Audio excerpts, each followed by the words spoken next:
Hello, you're listening to Movie Night. This is Albert with the second in our Great Directors series. Now this time, I know I looked at Scorsese last time, but this time I'm going to be looking at the Quentin Tarantino film, Pulp Fiction. Now, my review last week of The Wolf of Wall Street, or not last week, but the other week, was The Wolf of Wall Street. It came with a disclaimer that the film wasn't for the faint-hearted. And I think it's fair to say that that'd be also true of this film. And I guess the other thing to note is that while last week I was quite critical of the film, this week it's going to be very difficult to do that, as I thoroughly enjoyed this film, and I think it's one of the most interesting and thought-provoking films I've seen in a long while. It's going to be a great joy for me to talk about it because I enjoyed it so much, and I can tell you why I enjoyed it. So, what kind of director is Tarantino? I guess is the first thing to work out. That's what we tried to talk about last time. That's the point of this series, is to try and work out what kind of directors these are. And I guess the first thing to say is a very talented one. But also he's one who puts a lot of faith into telling a really good story and not just relying on style over substance.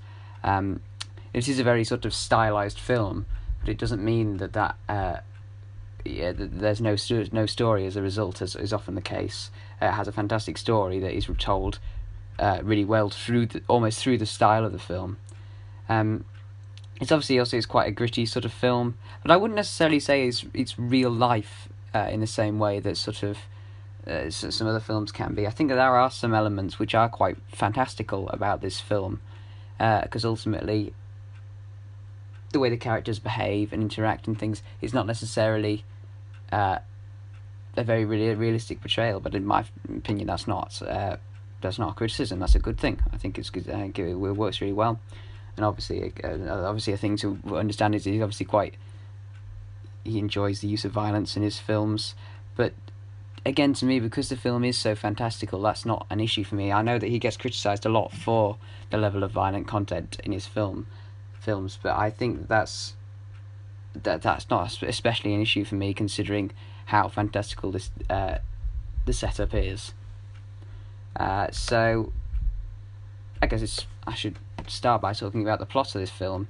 It's quite difficult to describe to you what the plot of Pulp Fiction is, partly because I don't want to give it away, because I want you to go away and watch it, obviously. But I guess the first thing to note is that we have two key characters working for a gangster called Marcellus Wallace.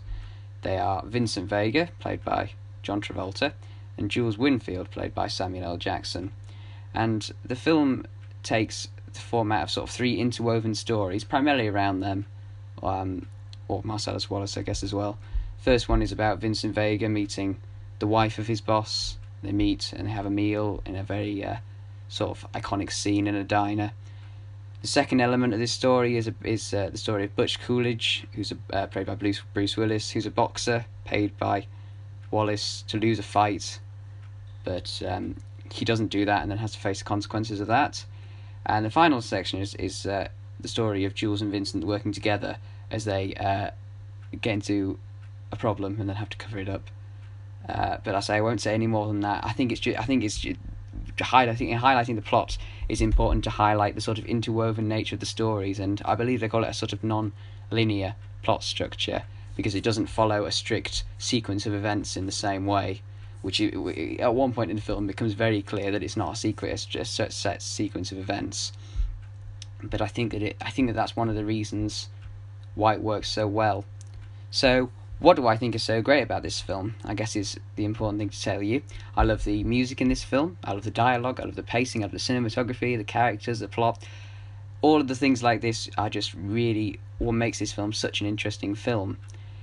I've mentioned before this non-linear plot structure, and it's just so different to most usual films that it makes this one really stand out.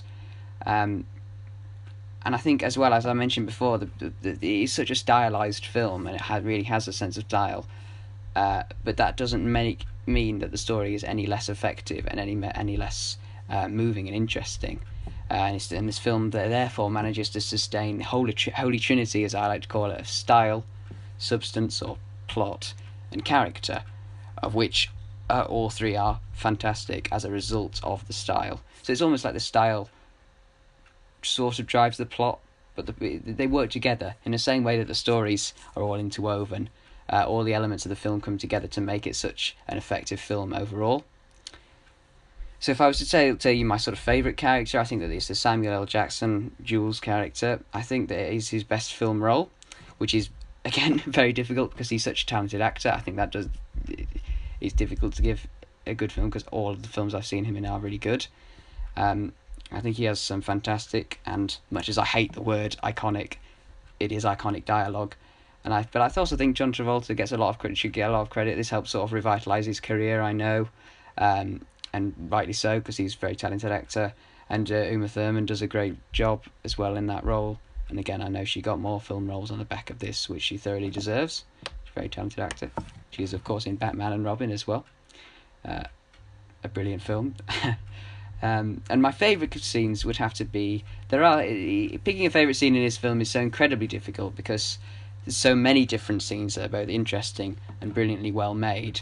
I think that my favourite scene would have to be the Big Kahuna Burger scene, as I shall call it, which becomes clear when you've seen it. And I think it is one of the best, possibly one of the best scenes in cinema history. And I think it is just... Samuel L. Jackson's performance in it is fantastic. Big plaudits for him for that. Also, the arrival of the wolf is really good. The diner scene also really good.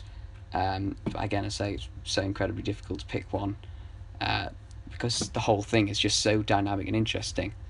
So if I was to give this film a rating, I think I would probably go for, in the only second time I've given this, but 5 stars, just because it was so incredibly, just thinking about, I only watched it the other week, and thinking about it is really difficult to find faults in it, because of, and it's almost because of that non-linear structure. It keeps the story tight in terms of it means that it doesn't spend ages upsetting things up or establishing characters. We're just meant to come into this world and accept it for what it is, which I think makes it really interesting, despite the fact that it's not a short film, but it's still you feel like you get almost a lot of value for what you see. So yeah, definitely 5 stars.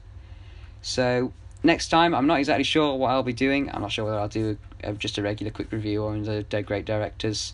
I've got a few films lined up I'd like to talk about, so I guess you'll just have to tune in and find out what we'll be talking about.